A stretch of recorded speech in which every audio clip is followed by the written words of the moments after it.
is actually a great time to sell your house. And I'm going to help you with some of the most common questions and concerns people have and give you the data that you need to make a great decision. We have our fall selling guide out. The link is attached in the email. If you're getting this off YouTube, let me know. I'll send you the link. But I want to review some key highlights that you need to know as a potential seller. The first is months inventory of homes for sale. This is a great graph that shows and really defines the difference between a buyer's market and a seller's market. So traditionally, economists and people that analyze real estate, we've always said that buyer's market is a supply greater than 7 homes and it's a seller less than 6.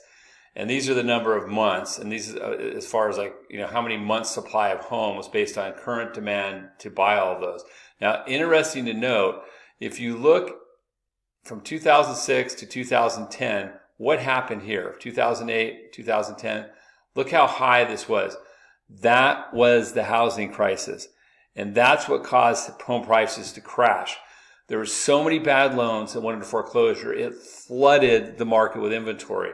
Right now, that's not happening. If you hear anything from a YouTube influencer or anything that the foreclosures are spiking, it's 100% not true. Foreclosures are at all-time lows. All the loans since right here have been underwritten correctly. Everyone's had to verify income and assets, and if you've did a home loan, since 2012, or really 2010, you know that already. So look where we're at today. We're still at about a 3-month supply. In most areas of North Texas, at 1.5 to 2 months. So that means it's a seller's market. So let's go on to the next key takeaway.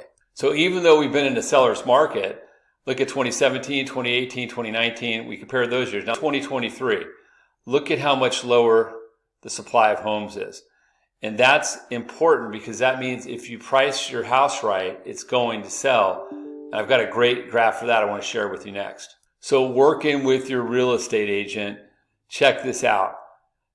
Lean on them and trust them and look at what they're showing you. Obviously ask questions and whatnot.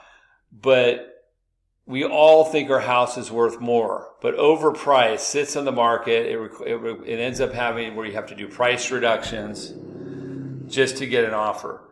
So it works the opposite of what your intention is. If you want to get a better offer, you price it right. If it's too low, it leaves money on the table and it deters skeptical buyers. But the right price, which your agent will help you do, will drive traffic. So the next thing is, what about home prices? That was a big concern for many sellers.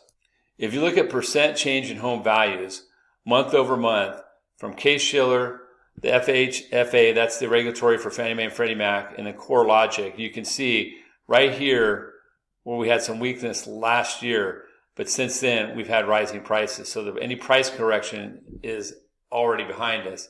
And the last thing I want to point out is how to mitigate the higher interest rate environment. This chart shows that Americans are sitting on a tremendous amount of equity.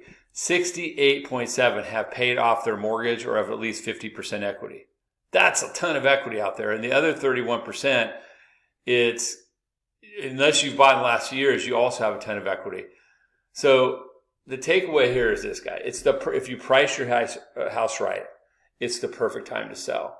And then the key thing is getting over that concern of, I don't want to pay a 7% interest rate. Well, no one wants to pay a 7% interest rate, even though technically the rates right now are lower than where they've been historically. The historical average is 7.73%. We've just been spoiled with many years of low interest rates. But here's the thing, you got to live your life. You can't wait forever to buy or to sell.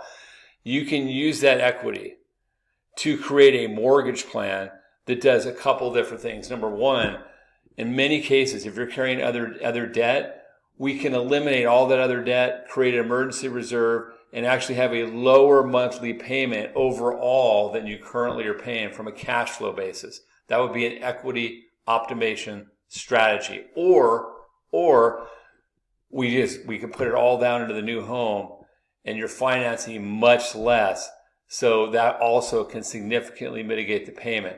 So there are options to sell and get exactly what you want, especially when you need to, or really have a great desire to do so.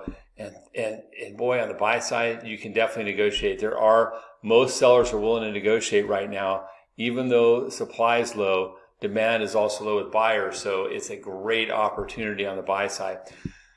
I'm a certified mortgage planner. What that means is it's financial level planning around your mortgage. We do the loan. We have low rates, low fees, but best advice. I act as a trusted advisor to my realtor partners and my clients, and I'd love to help you. Please feel comfortable reaching out. Thanks so much.